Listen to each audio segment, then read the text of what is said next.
the main villain of the entire Zelda mythos, Ganondorf. Finally in his first playable form that isn't Smash Brothers. You know the design team cooked up something pretty special for this guy. So, without further ado, let's take a look at the Demon King himself, Ganon.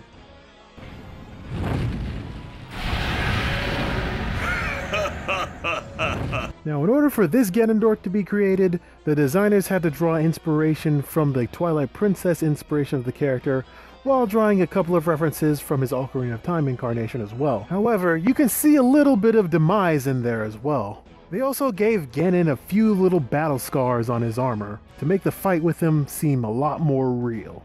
However, looking at some early rough sketches, it's safe to assume that another character may have inspired Ganon's design.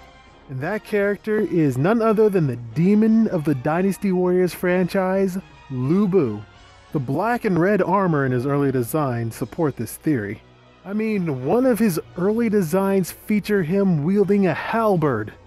However, the references to Dynasty Warriors characters was scaled back just like Link and Zelda to stay true to his original design from the regular Zelda games. Ganondorf's weapon of choice is the Great Swords, two demonic blades that are made of pure evil. The first iteration of these blades is called the Swords of Despair, which is likely in reference to the Flames of Despair, the last flame needed to unleash Ganon in the Oracle's games. There's also the Swords of Darkness, which is an actual concept in Zelda, and the Swords of Demise.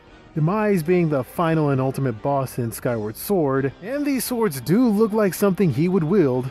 There's also his joke weapon, the Magic Keys, which is a reference to the boss keys in every Zelda dungeon.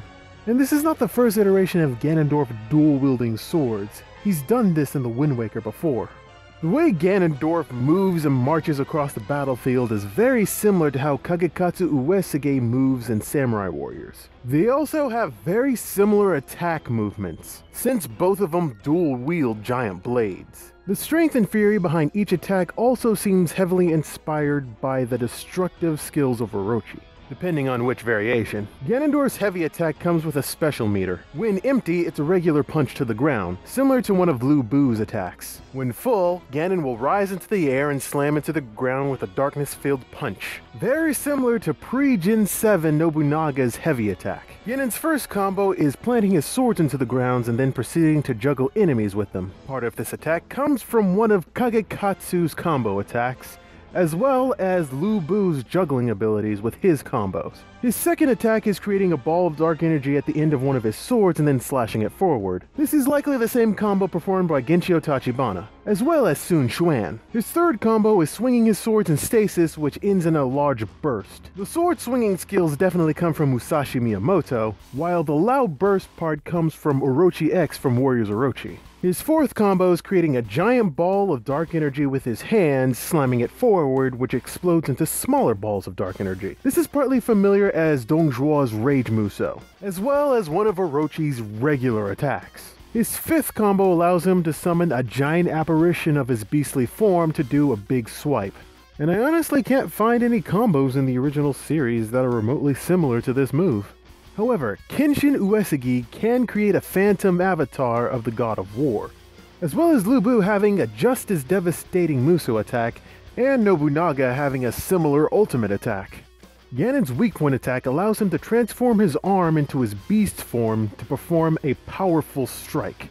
Susanoo from Warriors Orochi can perform a move very similar to that motion. Ganon's special attack is summoning lightnings from above, empowering his sword, and then striking forward, unleashing a devastating bolt. Note that this is a move used by Demise in the final battle in Skyward Sword. The characters in the Muso series are well known for wielding lightning in their hands are Liu Bei, Genshio Tachibana, and Susanoo. Ganon's Focus Spirit ends with him levitating into the air and then slamming his fist into the ground with a powerful burst. This is the exact same move with the same ferocity done in Lu Bu's Aerial Muso. And lastly, Ganon's Focus Special features him summoning his beastly apparition to slam the ground with his mighty fists. Like his fifth combo, probably 100% original, but regular Orochi and Nobunaga does get in the same position for this attack. The reoccurring trend in this moveset is powerful warlords and deities, because that's what Ganondorf is. A warlord born alighting on deity status, especially in this game. And of course they chose the correct characters to base his looks and skills off of, making him the best character to play as in this entire game. But aside from that, I could be completely wrong about everything else I just said here. What did you notice about Ganondorf's moveset that was related to other Zelda games and other Musou games? Make sure you leave a comment down below, like this video if you haven't, and subscribe if you want to be updated on all the new Warriors videos that may come out. And next week, stay tuned for a very special analysis video. Until then, thanks for watching and I'll see you next time.